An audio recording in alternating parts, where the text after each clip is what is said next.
I listen. I can feel it. I experience it. And I breathe it. This is music to me. And who am I? My name is Nina, and I'm a music lover. And I'm about to take you on a journey into one of the craziest industries in the world.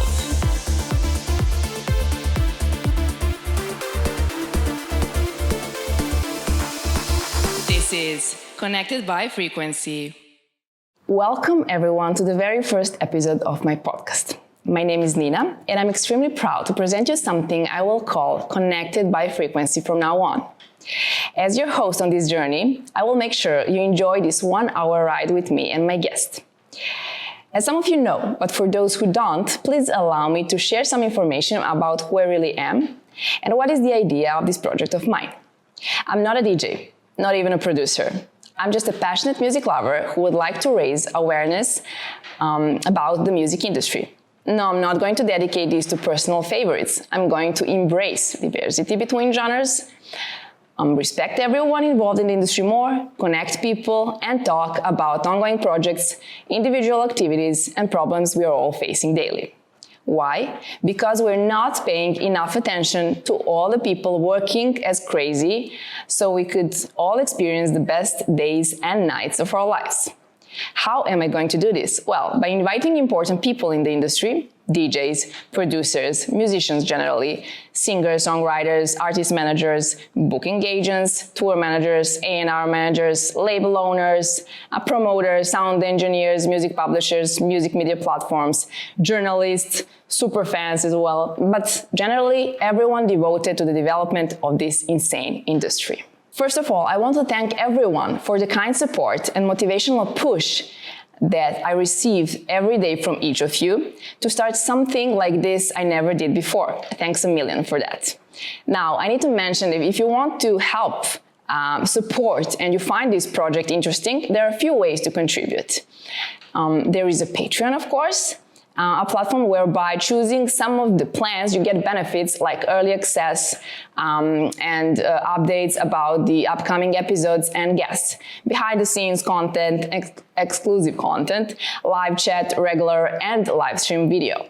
And maybe the most interesting, a chance to be selected as the guest in one of my special episodes called Super Fan. But you need to be a real fan of electronic music if you want to participate. But if you don't find Patreon that interesting or complicated, but you still want to help, you can also send a PayPal donation. All the information will be written in the video description and on Connected by Frequency Facebook page. Whatever you choose, or you just support by sharing these videos on socials with your friends, families, colleagues, I will much appreciate it. And don't forget to subscribe on my YouTube channel, like and share, leave a comment if you want, and thank you so much for that. Okay, now let's finally move to my guest. Okay, I had the pleasure to meet this guy last year when he came over here for the Time Code event. It was one of those events that we somehow succeeded in organizing during the pandemic. And I think it went pretty well. But back then, just to mention, I was working as a PR and a community manager, but also I was working as a hospitality manager. So all I can say that it was my great pleasure to work with this guy. He's one of the humble, the kindest person and extremely talented people in the scene. And what to say about this man? Well, not everyone knows that he's active in the scene for almost 20 years. And he has a lot of ongoing projects, and all of those projects has some unique story. And I don't need to mention that he made a huge impact in the industry, and what is that I like the most is actually that he's not putting himself in the specific basket when it comes to genres, but generally he developed his unique and recognizable sound, but that people usually define as melodic techno or deep house. So when I say that he was invited to play live this year for this amazing Cercle event at the Mont Saint Michell in France, you now definitely know who am I talking about. And now...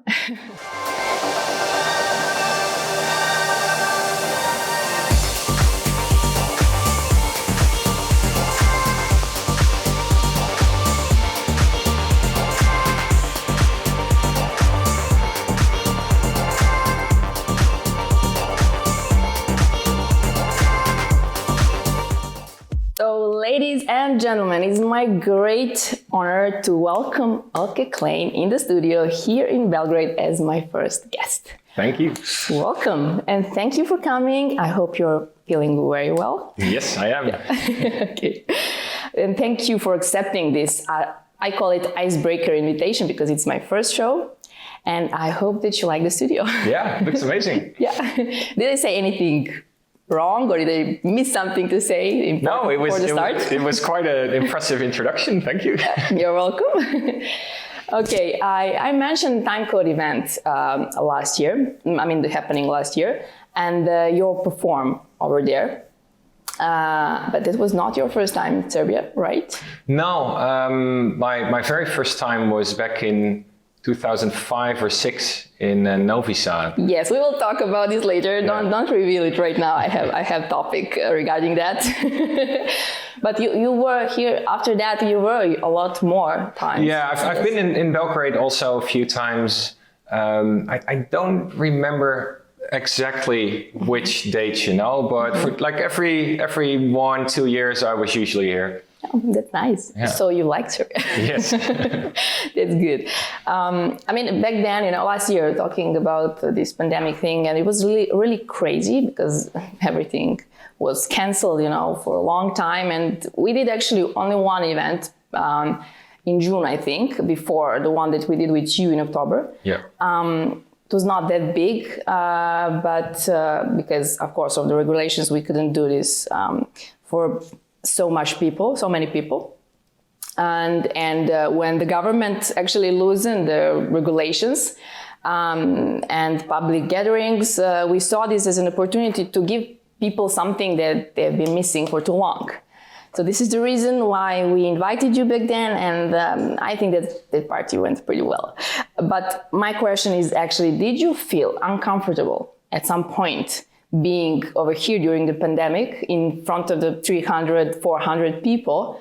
It was open space, yeah. I know. No, not really. I had done a few gigs around that time. So my last gigs were at the end of February, and then I didn't do anything until August or September. So those first few were, you have to get used to being so close to people again, but at the same time, it feels very familiar, very quickly. So yes. No, when I got to Belgrade, it was actually the last one that I did last year. I think was it in October? October, yeah, October, yeah, for sure. So it was my last international travel. Wow. And after that, I didn't play another show for 6 months. That's great. Yeah, but fortunately, even though the whole pandemic is still going on, I don't really feel uncomfortable playing somewhere. Well, actually, I think you'll like it when you have the opportunity to play anywhere. Yeah. Gigs get canceled and they get moved, and they're not happening at all. And I think it's exhausting, to experience those cancellations all the time or postponing. Yeah, like this weekend I was supposed to play 3 events, and now it's just this one tonight, just Exit, and all the other ones have been canceled / moved. Spain and Morocco, right? I know what you're talking about, so I can relate. Speaking of COVID-19 again, I need to ask you one thing. We for a year and a half, this became our present state. Yeah. Unfortunately, but of course it was really hard and challenging for everyone. But I think music industry suffered the most, and it was affected the most. Yeah. This is my personal opinion. Tell me, what was actually the hardest part during the lockdown and not being able to travel and to perform, to play, to do what you generally do? Just the change to your everyday structure. Like I'm used for 15 years already to, play a show in the weekend or sometimes two. And then during the week I'll be at home, I'll make some music and I'll go to the gym. And then all of a sudden you can't travel anymore. So there's that. And then they close the gyms as well. So all of a sudden you're at home 7 days a week, 24 hours a day. Wow. And it's just such a huge change to my normal schedule that it just... I think it's a challenge for a family as well. I mean, I know that you have family that you're really close to them and your family is super amazing. But being around them for 24 hours a day, because it was not your normal, behavior.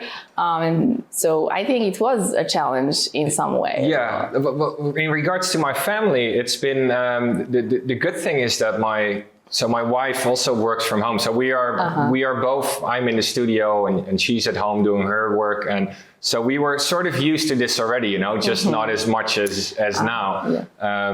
But it's different from people that are used to go to the office every day and now all of a sudden have to stay at home. But yes.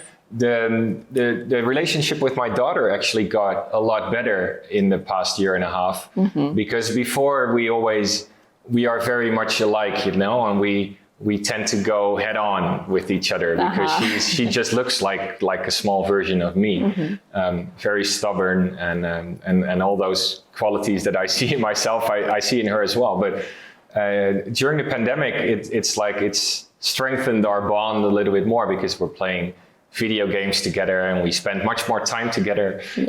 And so that's actually improved. Yeah, the bonding thing for sure. Improved. Yeah, that's good. I think most of the people can say the same thing. I hope so, yeah. I know a lot of relationships have ended as well because true. This is why I said it was a challenge. Not for you, of course. You have a great marriage and a great family, but yes, I know. Yeah. I know a lot of people that ended their relationship because of this. Yeah. So, yeah.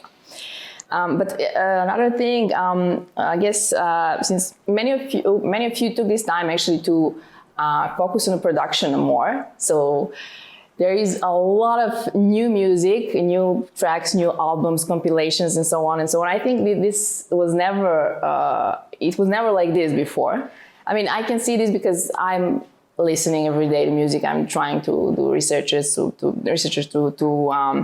find something new, to hear something new, and I'm sometimes at this position where I'm like, okay, I don't have time to listen to everything. Yeah. Like, what are these people are doing crazy stuff? I mean, it's super, super cool, like being so productive.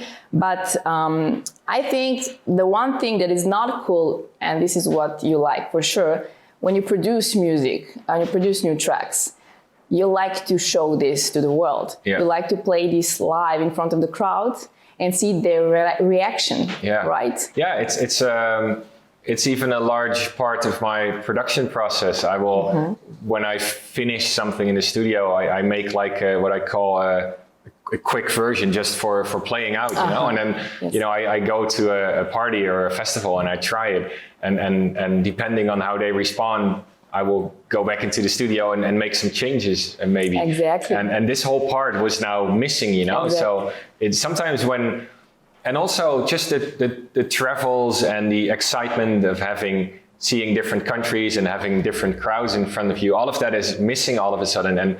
And there were days when I find myself in the studio wondering, what am I doing? Why am I here? I don't really feel it at all today, and it's not days, it was more like weeks probably. It's completely different. I get it. I mean, even when I hear a song, I hear a track and I like it, I'm like, oh man, I really want to hear this live on loudspeakers, in some festival or a party, because it's totally different experience. Yeah. Of course I'm going to listen to it and I'm going to enjoy it at home, but it's a totally different experience. Yeah, so I guess we all miss this. Yeah, the most. And I also feel like a lot of artists have sort of saved their material for a year or more to release it when this is all over. So in the past month or maybe few months, I've seen a lot of good releases again, but there was a large time, like mainly between say October last year and April of this year, where I felt like there just wasn't a lot of good music getting released. People were maybe uninspired or not willing to put it out in the middle of winter, true. you know. And, That's true. But right now, I think it's different. Right now, it's good. I find a lot of good music again as well. Yes, exactly the same. Okay, it seems like the world is slowly opening up. We will see about this, but a lot of events are scheduled for July, August, September. I mean, generally until the end of the year, but we will see what's going to happen actually. But as you said, you were supposed to perform 4 different events, 4 different cities in like 10 days. Yeah. Which looked like a normal life back, But unfortunately, those 2 events that were supposed to happen next in Spain and Morocco are canceled. So I really don't know how this is going to end up. And I think our near future is going to look like this. Not being sure about any event. You have to take it like 1 week at a time right now. And even when it comes to things like booking flights, I don't book flights until 1 week before the event because so much gets moved and postponed that there's no point in booking everything, months in advance, what we used to do 2 years ago. To get the cheaper price. But that's true. I understand. But okay, so the reason actually why you are over here now at this exact moment is Exit Festival happening here in Novi Sad. It's not far from Belgrade. I mean, in case some of you didn't know this, I doubt, the Exit Festival is one of the biggest festivals in Europe. And it was awarded for 2 times as best major festival in Europe. And of course, there are some other awards that they received for sure. But the thing about Exit Festival is that it's not completely electronic music, over there. You can find some rock music, some local bands. You can find pop music that is popular everywhere in the world. So a lot of good stuff over there. But when it comes to electronic music, I think, I'm sure actually that techno music is the main genre over there. Yeah. So in case you didn't go to Exit Festival, I advise you to visit this when you can, of course. But what is interesting, that this is not your first Exit perform. And why am I saying this? Because you were performing at Sea Dance Festival in 2019, right? Sure. Which is part of the Exit Festival. Yeah. Right. And it was last year when everything was normal. So now you are at this main event, the big one, and I think you're excited. Right? Yes, yeah. Okay. Yeah, for sure. I've been, I've known Exit for, I don't know, at least 16, 17 years or something, the name, and been to Novi Sad a few times. So they always say like, oh, this is the castle and this is where the festival grounds are. And then finally, after all this time, like making a debut on the festival is really nice. Yeah, this is why what is good that you mentioned this, Novi Sad, that you were over here, because this is the idea of this episode's concept, to have just blast from the past or down the memory lane. But you did this job for me because you published this photo on your Instagram profile. It is your picture from 2006, you being there with your friends. Yeah. Here it is. Nice. So you said that actually this was your first time, your first international gig. Yeah. Yeah. Yeah. I didn't count Belgium because you can drive there and they speak the same language. Yeah. But, but technically it was one of the first gigs that I was flying for. Yeah. Yeah. Fair enough. So what was it about? How did it look like back then? I played a very small club, and I honestly don't recall the name right now. Mm-hmm. But I was playing with the 2 guys on the photo, with Zlatan and with AP. Oh, nice. And they had booked me there as a first time entry into Serbia. And they got me back a few times after that as well. I spent Christmas once there, also at a club. Mm-hmm. And in the first few years of me playing in Serbia, I was always in Novi Sad. Mm-hmm. And then after a while that changed, and I started to play Belgrade more. But it was quite funny coming here and then playing Novi Sad the first few times. That is cool. It's funny, it's interesting actually, because this picture is from 2006 and 15 years later, as you mentioned on the post, you are actually coming to this Exit Festival because the place where you took this picture is in front of the fortress, where the Exit Festival is going to happen this year as well, of course, like every year. So how does that feel, you know, having this fact? Well, it's very funny because I really remember, you know, I was there for a few days that first time, and they showed me all around the castle, of course, and the festival grounds. And we were talking about how cool it would be if at some point I could come back to play Exit Festival. And, you know, you always hope that would happen, but you never expect that to be 15 years later, you know, or something. So it was quite the wait, but it's really cool that it's finally happening now. I think it's not that bad that you waited this long. I mean, Exit Festival is really a big thing. Yeah. So, and I'm sure that you're gonna play an amazing set over there, and I really cannot wait to hear it. I wanted to mention this as well. In 2017, you formed your own label, Days Like Nights, right? And you said that you wanting to have organic and forward-thinking music releases from established and I call it rising stars talents.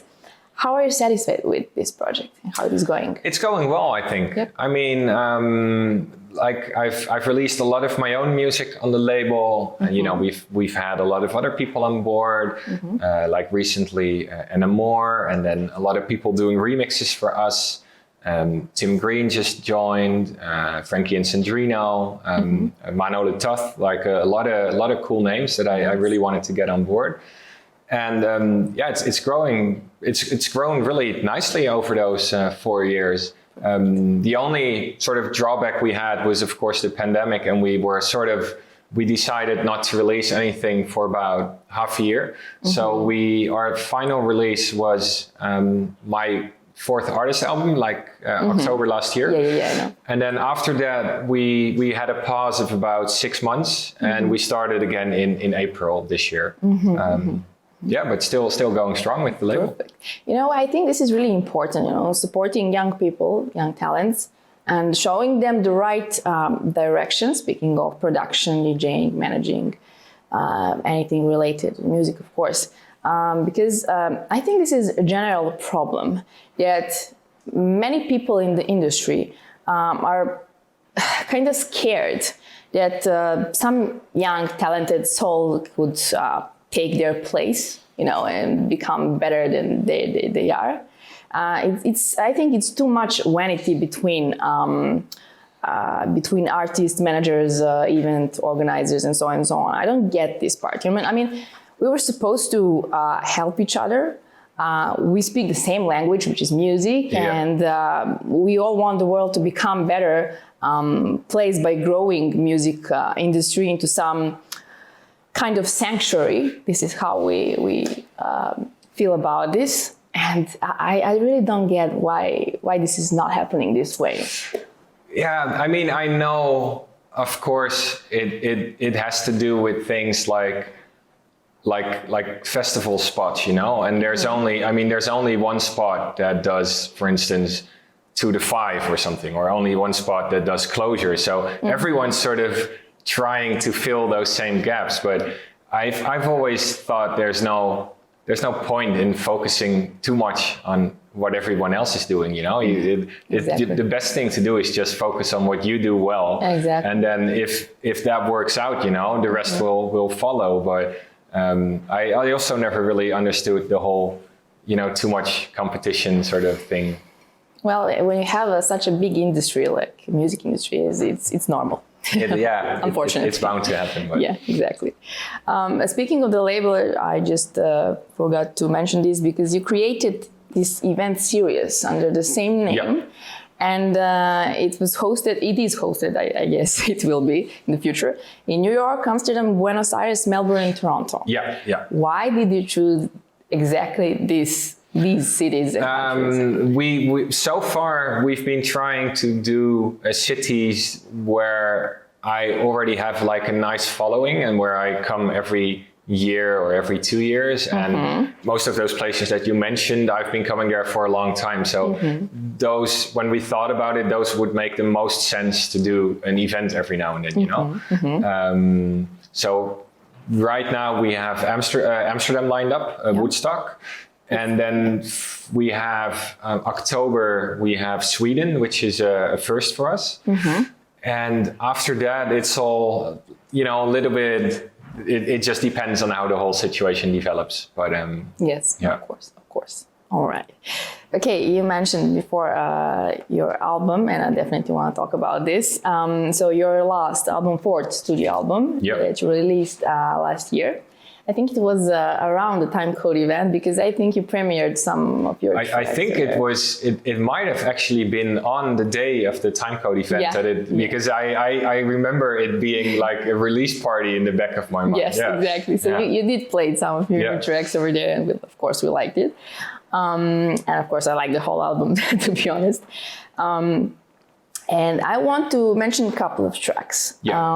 First one is definitely that one with Diana Miro as a vocalist. I have to say that this woman is amazing. She's really kind, and she's an amazing singer and beautiful, definitely. So you are actually the first one who started working with her, because I see now that a lot of artists are collaborating with Diana right now. So well, she's done a lot of collaborations before me also, but for sure. I think I also saw some new singles coming out now, and and I mean we both performed at Cercle together, of course, as well. So that generates lots of attention. And, yes, exactly. This is what I wanted to ask you, because of course we were all watching the Cercle event when it was premiering live, and seeing Diana singing over there just out of nowhere, I was like, okay, this is really happening. I mean, it was super amazing. But I mean, people who know me, they know, and of course, all of you are going to realize this, that I'm a huge trance music lover. And so for me, it's not that strange to see live performance by singers over there. But it is a little bit different right now. It's different genre, different style, different everything. And, you know, seeing something like this, I was like, wow, this is actually cool. And I think a lot of people are becoming to collaborate with vocalists. And also because I was always going to do a live set for Cercle anyway. So I wanted to perform my music live, and we thought, well, if you're going to do that, you have to do the vocals live as well, of course, you know. And Diana, being originally from Ukraine, but she lives in Amsterdam, so it was quite easy to work it out, you know. And we all drove together from the Netherlands to France by car to to take all the equipment and everything with us. And we had one rehearsal session about 1 or 2 weeks before, where I sort of tried out the whole show, and she sang live as well, and we sort of worked that out. And then it was just 30 minutes of rehearsal on the spot, you know, when we had set up a Cercle. Nice. Well, you were both professionals. Yeah, it went really well. I was really happy. Yeah, but how do you think that it is important to have vocals in electronic music? Well, it depends. It's also about... Does it make a difference? Yeah, it's about trends also, I think. And, you know, say 10, 15 years ago, a lot of the music was instrumental. And of course, there were vocal tunes back then also, but most of it was still instrumental. And it's somehow through the years, it's changed to right now where, you know, half the tunes or maybe more are featuring vocals. And they've become a more important part of the music. So, and for me personally, it makes it more exciting also, because the older I get, the more of the music you've seen already, you know. Like I also come from a trance background, and I was listening to a lot of trance music in the late 90s and the early 2000s, and for instance, a lot of the melodic techno that's quite popular now, it just reminds me of that period, and so it feels like we're recycling the same stuff, but slightly differently, you know. Exactly. And a vocal for me sometimes makes the difference between something sounding like it's just a recycled record from before, or something that is actually sounding fresh, you know? Yes, exactly. But you have to be picky with vocals, because it can go bad like very quickly. I'm hearing a lot of bad vocal records as well at the moment, and so I'm always quite picky with the ones that I would like to work with for my music. You did a great job with Diana, for sure. Trust me, because I really like this track, and I like her voice. She's really amazing. Okay, of course. You said that you work with vocals. That she worked with other artists as well before. Yeah, like she did Cosmic Gate also. I'm not sure if that was before you or after you. Oh, it might have been around the same time then, or so, I guess. Yeah. Okay, but it was released after your track, I Maybe, think. but I knew that the co-op was before, I think. Exactly. Yeah. And I think she did with Avira and Estiva also. So yeah, she said she liked this melody thing. Yeah. This is why she accepted this collaboration. So it's good. Also, you mentioned Woodstock. Yes. First of all, I want to congratulate you, because I think it was a week ago. I think I saw that this was the first track from your last album that hit these 1 million plays on Spotify. That's right? Yeah. Thanks. You're welcome. But why did you think this happened with this exact track? Well, it's always been a favorite of mine on the album. So I usually, when one record really stands out, I can sort of feel it beforehand, you know. But you never know exactly how it's going to fall. But I think maybe it's a success also because I did the set because we couldn't do the event last year at Woodstock, so we recorded a 1 hour or 1.5 hour set at Woodstock, and that just blew up on YouTube, and so I think the connection between that set called Woodstock and also the track Woodstock just sort of made it. But why did you name it by the club? Is it so special? Yeah, well, there's a story behind that. It didn't have a name yet when I wrote the tune. And I finished, like I always do, I finished a very quick version that was like 90% done. And we had the Woodstock gig in 2019. Yep. And I played it there as a closing track. And Buddha Kid, who was also on the lineup, and he came to me, he's like, man, what is this? I'm like, I don't know, it doesn't have a name yet. He's like, oh man, you should call this Woodstock because of, you know, and I was like, that's perfect. A really nice idea as a sort of homage to the club. So that's how that track got its name, literally from playing it there. I never was at this club, at this beach bar, let's call it this way. I was, of course, in Zandvoort lots of times every year. I'm over there. But Bloomingdale is an amazing place. I mean, the beach and the sunset, and I mean, everything is perfect. And there is a lot of actually clubs over there where people can play music, and they're doing, I mean, speaking of the artists, of course, established artists and local ones as well, of course. It's super nice experience, but I never was in Woodstock, unfortunately. But I see that it looks really nice. I mean, it's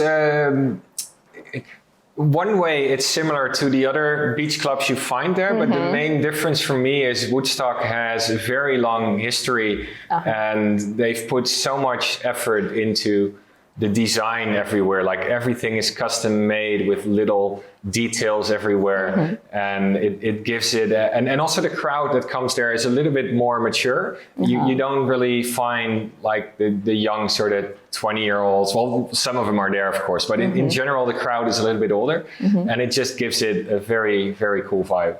Okay, cool.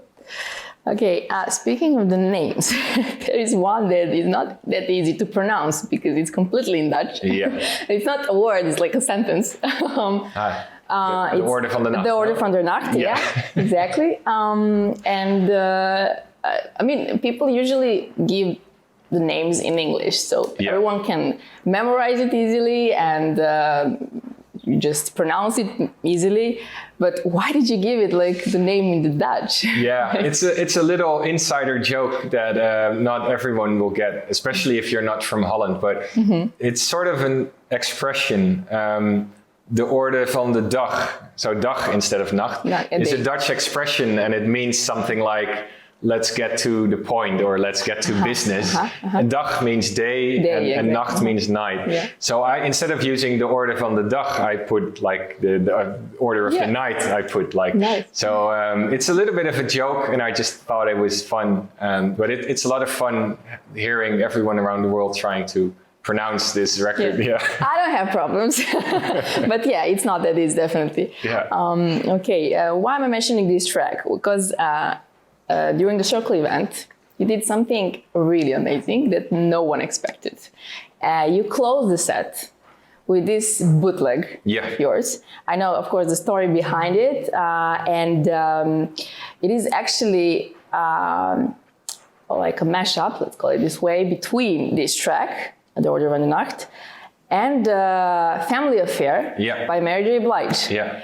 How did this happen? Of course, I know that someone sent you this bootleg and you wanted to make it official, right? Yeah. But how did you decide to accept it? This is like experiment. Yeah, it was very funny. We got an email just out of the blue from someone, Samaha, saying, hey, listen, I made this bootleg between Eelke's track and Mary J Blige, and I think it sounds really cool. And can you listen to it? And what he wanted to ask was if I could maybe export a lot of parts from the original song, because he just used the full tracks and sort of meshed them up. And he thought it could be a lot nicer if he had like the full stems, you know? So I was quite impressed already by how it sounded. And Jerome, my manager, was the one that got that email. And he said, like, you know, you want to send him all the parts? And I was like, yeah, let's see what this leads to, you know? So I exported everything, gave it to him. And a few months later, I think we got another version of his, which was very close to the version that got released. And I quite liked it, but I also felt like it could be a little bit different still. So after that, he sent everything that he had done to me, and then I went in the studio and I did like the final mixing and some final details. And of course, we also had to re-record everything from Mary. So we had all those parts also, and that's sort of how we finished the final tune. Okay. Nice. I think people were super amazed by this. I mean, totally mind blown, because the internet exploded after this. Yeah, it's a very. I mean, I still don't understand how you get the idea of like turning my track down 30 BPM and then mashing it up with Mary J Blige. You know, it's like how do you even discover that it works so well? But I'm really happy that he did, because it turned out into a really, really cool version. Okay, cool. Okay, let's play a little game. Don't be scared. This is nothing special. It's called Truth. So, Vanya, can you pass me the Truth board? The first one? Yeah.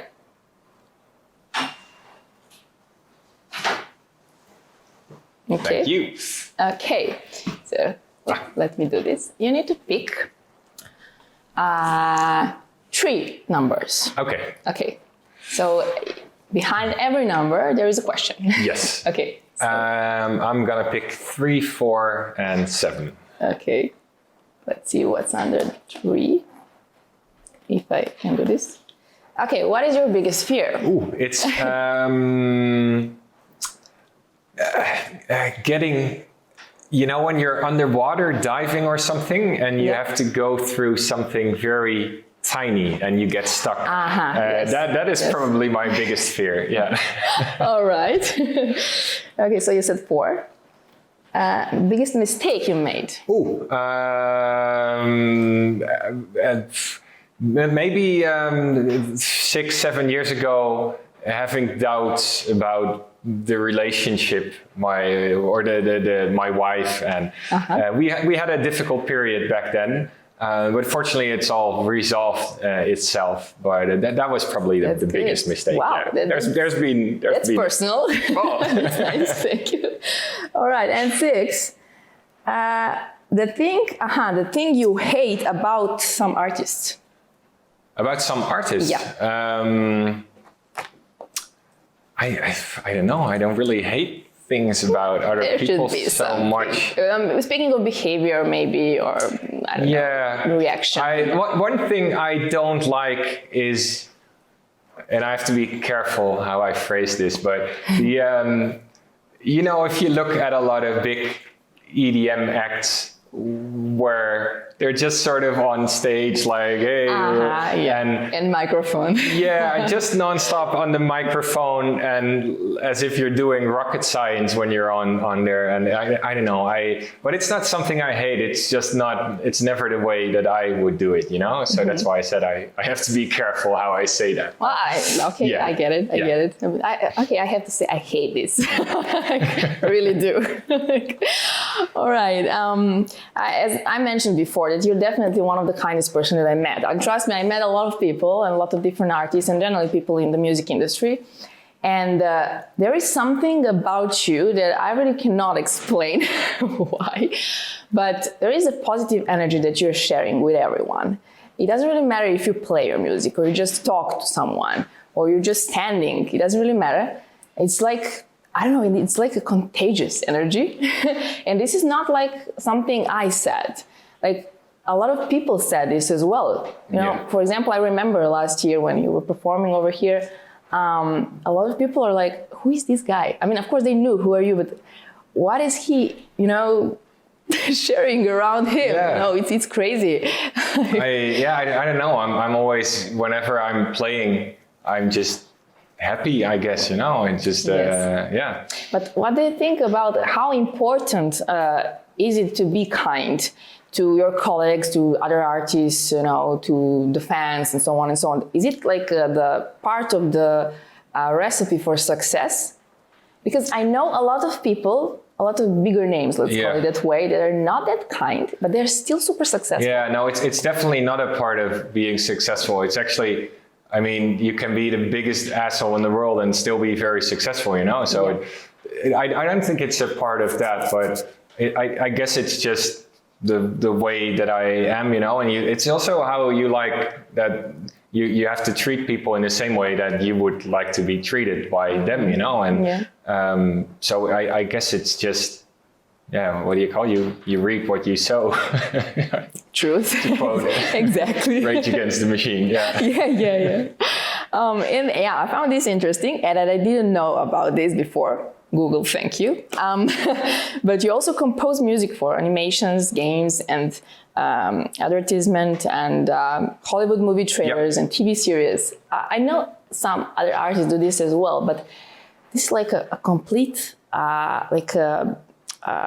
full package of entertaining music. So how did you started doing this? It was about 10, 12 years ago when I started working with my current still manager. And they asked me a question and they said like, what do you want to do in 10 years or 15 years or even further into the future? And my answer was, I'd like to do music for TV or movies or whatever, for media. And they said, well, if that's, something you want to do later, we have to take some steps now already to sort of get there. So it started very small, just with like small ads for Dutch companies or maybe company profiles that needed some music. But we started trying to reach out to Hollywood, and to my surprise, that whole Hollywood movie business it seems huge, but it's actually quite small on the inside, like if you get in, it's quite easy to get in, to my surprise. And so a few years after that, I got the first possibilities to work on some movie trailers. And, the first few didn't really work out, but then all of a sudden one does, and you are asked to work on another one. And so that's sort of how I started with that. And I haven't, like in the past 2-3 years, I haven't done that as much as I would like. I've been more busy with my career as an artist, but it's definitely something I'm still interested in and I'm pursuing for the future, Amazing, really. Okay, can we expect some new tracks, new album maybe, or days like nights events? Yeah, well, new tracks for sure. I've done a record for. It's a project by the Jane in Antwerp. It's a very famous restaurant. And what they did was they recorded a lot of sounds around the restaurant. So from opening the door to like all kinds of sounds in the kitchen and then all kinds of ambiances around the whole restaurant. And they gave this to a number of different artists and they asked them to do a track with that. So that's what I just did. You know, I took all these samples and I changed them and I morphed them, and it's turned out a lot of interesting drum sounds and interesting melody sounds. And so this is one track that's getting released as a part of this whole project, probably around the time of the Amsterdam Dance Event, but it's not completely sure yet. I did a remix also for a very old Coast to Coast tune called Home. Okay. Very old trance classic. Yeah. But because I already remixed a few trance records in the past few years, I said, okay, I'm going to do this, but I'm going to do it completely different. So it turned out into this sort of indie drum and bass tune with a lot of guitar and a lot of synthesizer and sort of more like an indie sort of vibe. And that's turned out really well. I'm not really sure when it's out, but for sure this year. And I have started working on a 5th album, but it's very early. No idea on releases or whatever yet.